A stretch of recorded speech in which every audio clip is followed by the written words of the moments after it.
చూడు, దిక్కు దివాణం లేకుండా ఏదోలా బ్రతకాలి అనుకోకు. Be focus. చుట్టూ అందరూ బ్రతికేదాన్ని చూసి బద్ధకంగా ఉండిపోకు. నువ్వు విజేతవి. నువ్వు పోరాడి గెలిచే వాడివి.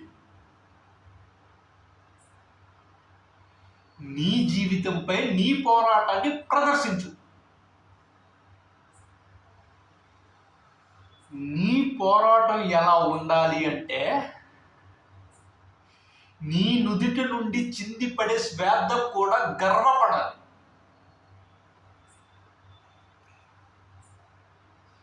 నీ పోరాటం ఎలా ఉండాలి అంటే, బద్ధకంగా బ్రతికే ప్రతి ఒక్కడు నిన్ను చూసి సిగ్గుతో తల దించుకోవాలి.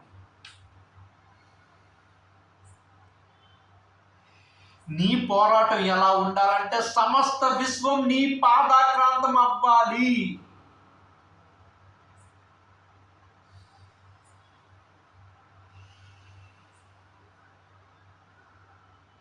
అర్థమైందా?